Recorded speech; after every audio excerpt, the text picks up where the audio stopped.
Okay, good.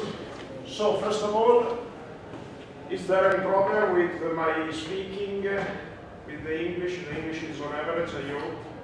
And any other problem related to supporting material? I'm trying to upload everything in advance, but I was not successful for today, yes, because I uploaded yesterday. But today I also uploaded another file which was already available from last year regarding probably the topic that I think I'm covering in the third hour today.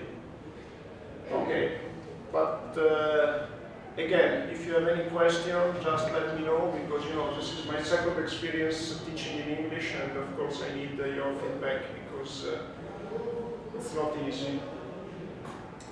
And it's not easy for you, but also for me it's not really that easy. And so far we learned that what is hydrology, what is water resources management, what are the most compelling problems. I mentioned in particular floods and droughts. And also I told you that it's very important in water resources management to make reference to case studies, because the theory underlying water resources management is not a structured theory like the one that you know from mathematics. And even with respect to hydrology, the theory is less structured.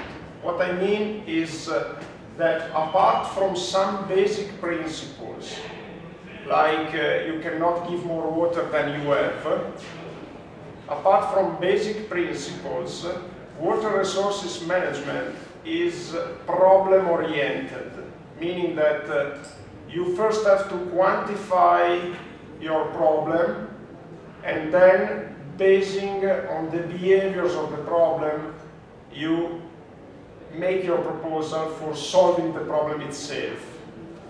So, for this reason, I say that the theory is not structural, but it's problem-oriented. And for this reason, case studies are extremely important. And in particular for you to understand what kind of problems you may deal with in water resources management, to make reference soon to a case study, I think it's helpful, very much helpful. For this reason, just at the beginning of the course, I make reference to a case study which I think is highly significant. And it's also significant because it's related to the region where we are, not necessarily our region. In my case, it's my region, but in your case, it would be not. And in many cases, it's not. And, but in any case, I think it's interesting because apart from the geographical location, it's an interesting case which reveals the type of problem we deal with, and it's an interesting case of a problem that has a high societal relevance in terms of impacts on economy and society. And I had in the past to deal with problem in practice because I was asked to provide a consultant activity through the university to manage this problem. This is an historical problem, as I will explain to you, but in recent years the problem was exacerbated, was made more significant, more compelling, because of, first of all, a new European directive. It's not new now, but it was new at that time because it was issued in the year 2000, and I'm talking about what is called the Water Framework Directive.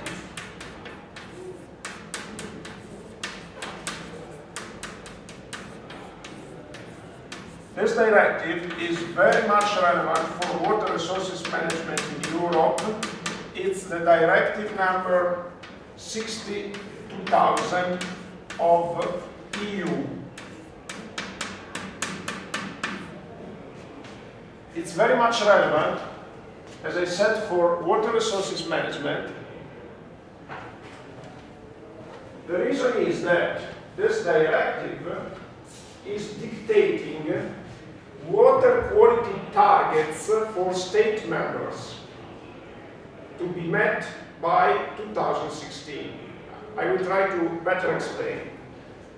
With water quality targets, I mean objectives in terms of water quality improvements, so achievements in terms of water quality improvement to be met by 2016 with an intermediate check in 2008. And these targets, these achievements, need to be established in reference to some main rivers. Let's call them main rivers, but they are called in the directive, if I well remember, relevant rivers. So first of all, the EU asked the state members to identify the relevant rivers, and then on the relevant river to measure the water quality, to define the baseline, the state, the current state. And in terms of water quality indicators, meaning concentration of given pollutants means sostanze inquinanti in Italian. In terms of concentration, the EU fixed some thresholds not to be exceeded, and if exceeded, to be restored by 2016, with an intermediate target for 2008, as I said. So what does this mean? It means that Italy, for instance, had to identify the relevant rivers according to some definitions given by EU, some requirements in terms of watershed or catchment area and so on. Italy had to measure water quality along these rivers in given cross-river sections along the river stream, and to check if the targets were already met in the current situation. If not, state members were required to issue laws in order to set up policies for meeting the requirements by 2016.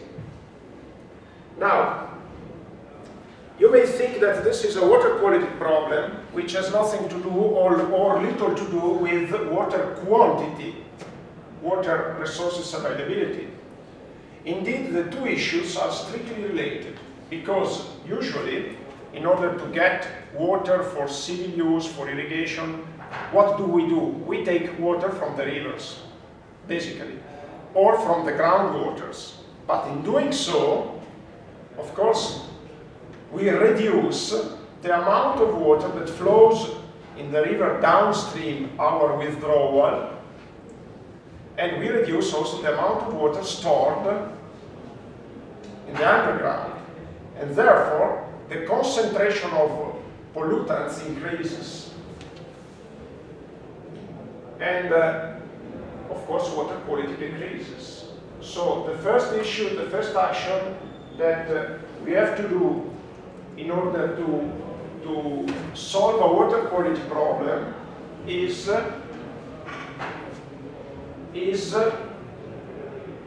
to ensure that the environmental flow requirements are met.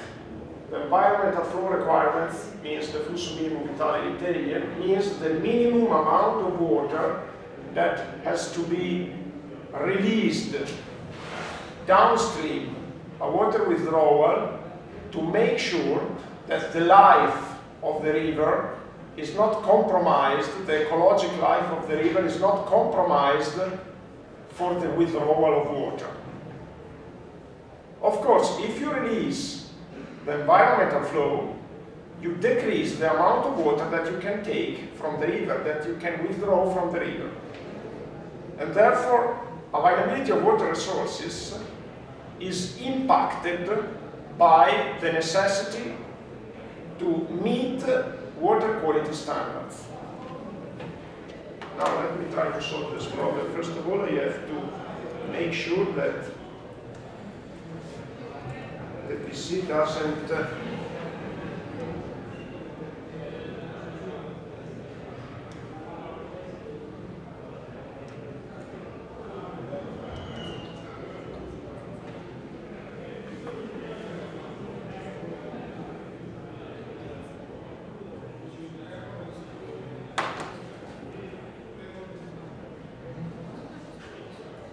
make sure that the PC doesn't stop the screen after a while. So I think this is the first thing that I have to do, because otherwise, and then let's hope that.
Okay, now I think I solved the problem with the PC, but still.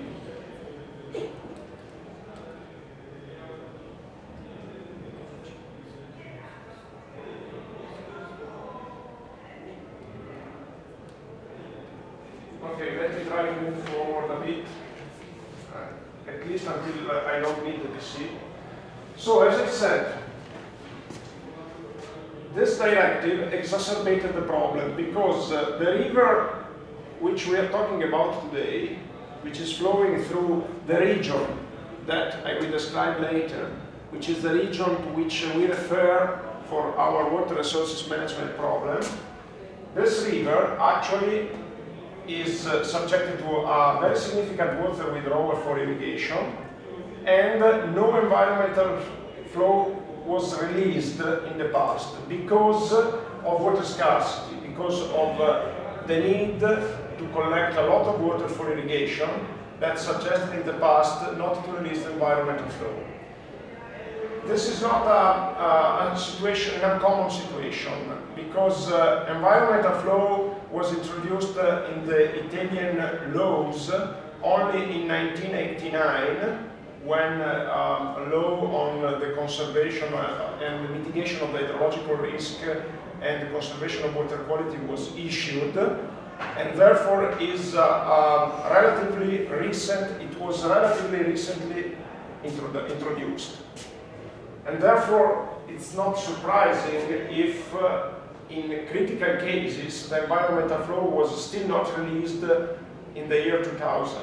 And also today, for this river which I will talk about, even today the environmental flow is not released because they made an exception because of the water resources management problem, and they made an exception so far to the law. This exception is renewed every year, but of course the situation is a bit tricky, you know, because the river of course is not meeting the water quality standard, and therefore the river needs some policy, some water resources management policy for making sure that environmental flow is released, while also making sure that enough water is given to farmers for irrigation.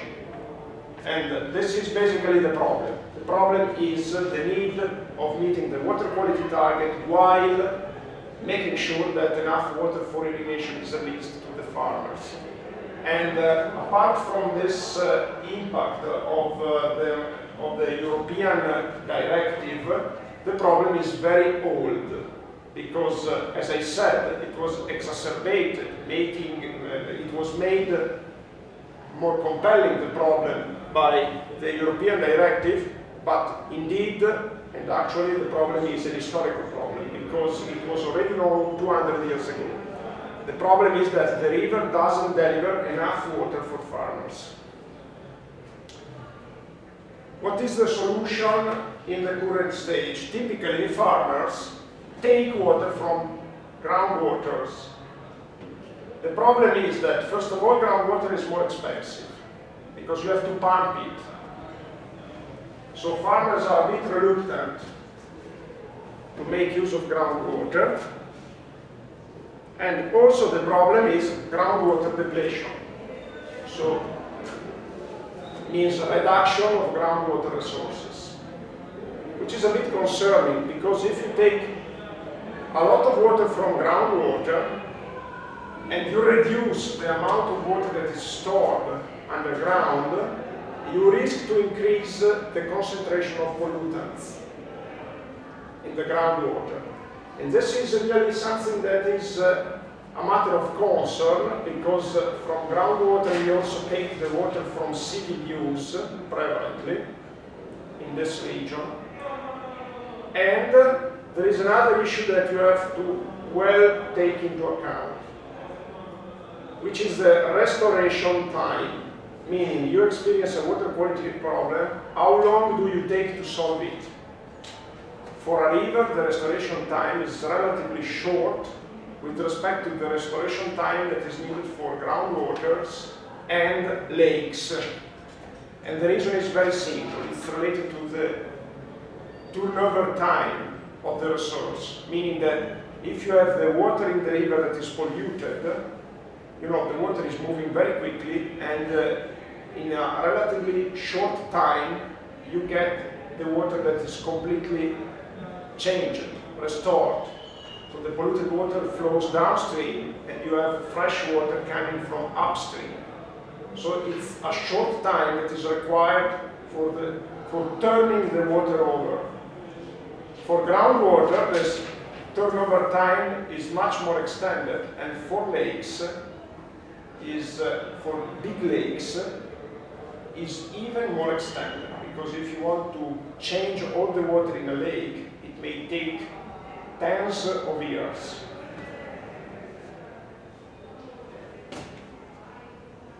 Therefore, let's try to go into the detail of this case study.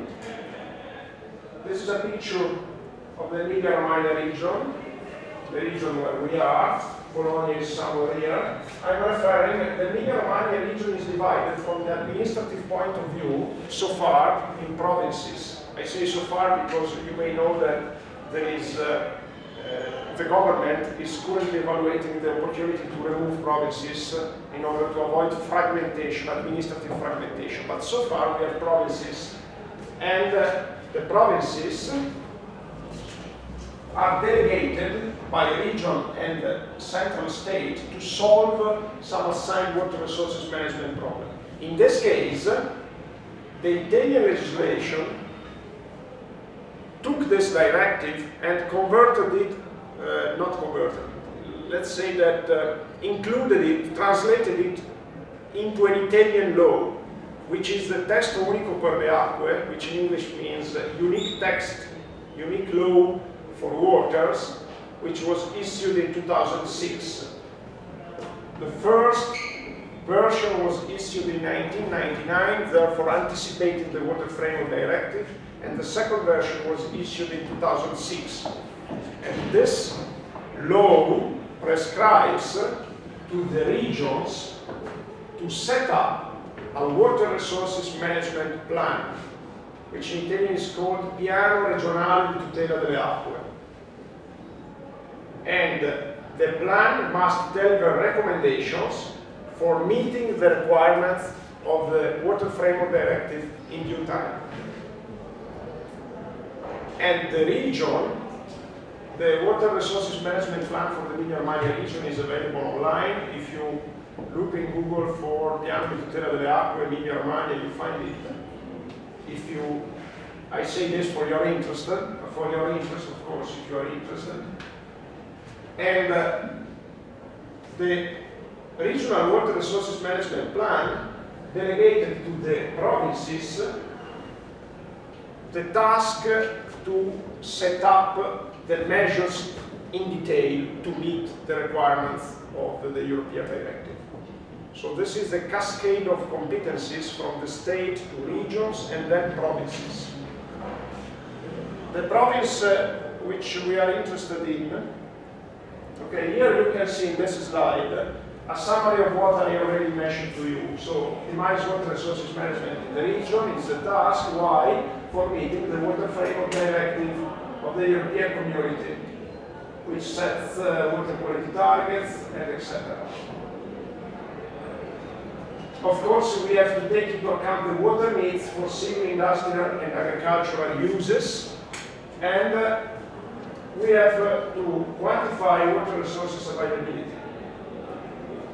And also, we have to take into account environmental flow requirements. We will see with more details what I mean with these points. Let me give some historical background. First of all, the Emilia-Romagna region is covered by the Padana Plain for much of its geographical surface. The Padana Plain is a huge flat plain which is extended over a surface of more than 40,000 square kilometers, as you know, as many of you know. And it's a large agricultural area that plays a significant role in the Italian economy, because about 40% of the Italian gross income, what is called the Prodotto Interno Lordo, is produced in the Padana Plain. So you understand that from an economic point of view, the Padana Plain is much important. And the Padana Plain was formed by siltation operated by the Po River. Usually, originally it was a stream of the Adriatic Sea, and a gulf, not a stream. Stream is the riverbed. It was a gulf of the Adriatic Sea, which was silted by the Po River, and the siltation is still occurring. And the way in which it occurred, it's after erosion from the Alps and Apennines, and of course soil erosion, soil eroded by water, by rainwater, is transported downstream by rivers, and in particular the Po rivers, by changing the riverbed along the time, has silted completely the Padana Plain. And the result is that the soil of the Padana Plain is very much adapted for agriculture, and also it is an area that is well served in terms of communication, in terms of everything is needed for production. And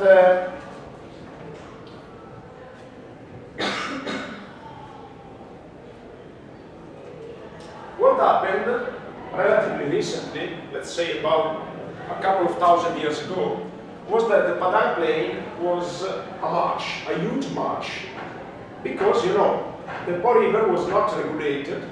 It was allowed to flow freely, and it changed its bed many times, because, you know, typically when a river flows, it gives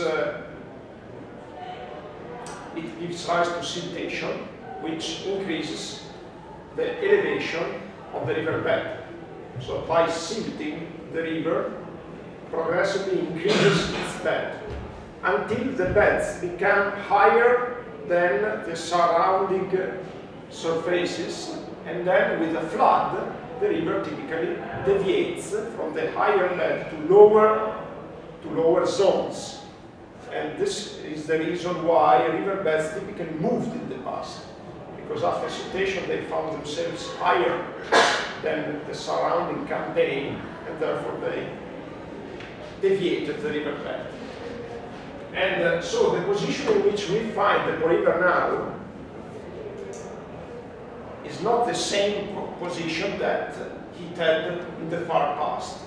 And it's important to note that this is a natural behavior of rivers. They naturally tend to move. Of course, this moving of the river is not favorable to human activity, because for obvious reason, once that the river moves, it tends to inundate the lands and it tends to create marshes, because once that land is left by the river, a marsh remains there. And therefore, typically, if you allow the river to change its position, you get the result that, of course, you are exposed to river moving, we are exposed to floods, and moreover, we have the problem of marshes that remain where in the lands that the river abandoned during the years. Therefore, this tendency was not favorable to human activities, and therefore humans started to try to regulate the river, to impose to the river to keep the position. And after imposing the river to keep the position, humans started to dry the areas that were covered by marshes, which is called bonifica, or reclamation in English. This activity of controlling the position of the river and drying the areas was started by the Etrurians. But of course the river is a bit reluctant to keep a fixed position, so periodically we have problems. We have problems with the river that floods because the room that we grant for the river, we try to restrict the room for the river because we want to use the area surrounding the river, which is very fertile and is very adapted for urbanization, etc. And therefore we tend to reduce the room that we grant to the river, but if we reduce too much, the result is that we get more exposed to floods. This is basically a very brief history of the continuous trading that humans had with the rivers, which still continues. And now we are still facing the problem of floods, and we are still facing the doubt. We are still facing the problem of deciding how to cope with this flood risk. Because on one hand, we may be keen on increasing the height of the levees, therefore reinforcing our control activity on the river. But on the other hand, if we heighten too much the levees, we get a higher risk for the surrounding areas, because once the levees are overtopped, maybe once in 200 years, you understand that the risk, the resulting impact is much more violent if you protect the river with high levees, because of course levees become like dams, and once they are overtopped, if they are too high, the consequence on the surrounding lands is much more significant. Okay, here I put some pictures about the Padana Plain, which you well know probably if you are from here, which testify that the landscape clearly reflects this past history that I mentioned to you. If you look at in detail these pictures, you see, in this case a river, industrial activity, you see very extensive cultivation, and if you look with great details, you see a lot of channels around the river. Channels served originally to dry the areas around the rivers, because if you want to dry a flat area, you have to dig channels to bring water downstream. And you have to be a very good designer when you design a network of channels to dry a flat area, because the slopes are very reduced, and therefore you have to minimize energy losses in these channels. And the channels also serve to bring water for irrigation. And if you look around in the Padana Plain, even around here, outside here, you can see a lot of channels, along with hydraulic works that serve to people to regulate the flows in the channels, like gates, for instance, that people use for bringing water in the channels for irrigation. Here I have some more pictures. This one is a barriage along the Secchia River. The Secchia River is not the river I will refer to with the case study, but it's very close. And this barriage served to take the water from the river. It's a barriage that is, has the purpose of allowing water withdrawal. And you see that some water is stored upstream in order to create a reservoir, and from here there is a system of pipes and channels that bring water for irrigation. downstream. This is also we visited with the student this fall, last fall. This barrier here is a very interesting hydraulic work. And here there is another barrier. So this is along the Enza River, and this is the river which I've been talking about. And from here, water is diverted. You see, this is the main course of the river, and here you have a channel that diverts the water from the river to secure water for irrigation. And here you see some more details. This is a fish stair or a fish ramp that now is was not originally there, but you know that now they are imposed by law. Once that you realize a barriage in a cross-river section, you have also to design a fish ramp to allow fishes to go from downstream to upstream for reproduction, etc. And this is an example of a fish stair with subsequent small reservoirs. And the idea, as you probably already know, is that you create a series of pools so that the fish with a series of jumps can pass from downstream to upstream. And we need that to make sure that the velocity of the water in each pool is reduced enough to allow the fish to rest between jumps, subsequent jumps. This is another picture of the channel that flows downstream. You see here a sensor which measures water height, and through a conversion, an analytical conversion, the water height is transformed in water flow. This is because we strictly need by law to measure the amount of water that we take from the river. By law, any water withdrawal must be measured. And here you see on the right, a very nice example, it's a very old hydraulic work, which is a water divider. In Italian it's called partitore. This is because there is an agreement between neighboring provinces, an agreement that dates back to 1500, so it's 500 years old, to split in equal parts the water from the river, because the river is drawing the divide between the two provinces. So the two provinces 500 years ago agreed to equally share the water.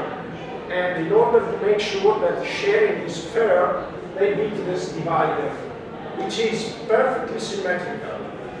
You see that water is divided in equal parts with gates that allows the people to stop the water flow if needed. And this is a witnesses the fact that water rights in Italy are very old. And therefore the management of the situation is, for this reason, much more complex with respect to younger countries. If you have a long history, a country with a long history, water management is more complicated with respect to young countries. Because of established rights, historical water rights that cannot be violated, unless you can set up a new agreement, but it's very difficult when you speak about water. And this is also the water divider. It's a picture taken from downstream to upstream. So water is flowing downstream is here. And you see that the water is equally split. What is important to note is that water exploitation, water withdrawal in this river dates back to 1500 for irrigation. And this is a picture of the channel bringing water downstream. You see that the channel are natural channels, which are also from an environmental point of view very much interesting, because they bring water to the land, and the result is that the land is kept green even at far distance from the river. So from an environmental point of view, this action, this withdrawal action is very much important. Of course, irrigation is very much important. This is an example of a gate which was pictured when the channel was empty. Typically, these channels that are used for irrigation are not used during winter. They are only used during summer. Although recently, some experiment of irrigation during winter were made. one may ask why. The reason is that people try to check if winter irrigation can increase the groundwater storage. Because of course, if you can increase artificially groundwater storage, you have much more groundwater to use during summer. But of course, these are all experiments. And we make this experiment because we don't have enough water here. Now, let me talk about this province. First of all, it's the province of Reggio Emilia. The extension is not much important, but it's about 1/10 of the extension of the Emilia-Romagna region. Population is about 600,000, and we have two rivers, which are two main rivers in this province: the the Enza River, which is our reference, and the Secchia River, which bring water for irrigation. And now, an important detail: why irrigation is so important in this province? Because actually, there are two provinces in the Emilia-Romagna region that are experiencing water scarcity problems for irrigation. They are Piacenza and Reggio Emilia. And for Reggio Emilia, let's say, I said only two provinces, I mean only two provinces that are experiencing relevant problems. Okay? I'm talking here of a problem that is very relevant. And what is the reason why the problem is relevant in this province? First of all, the Enza River, the flows in the Enza River are not as high as in the other rivers, Apenninian rivers, flowing from the Apennines in the Po River.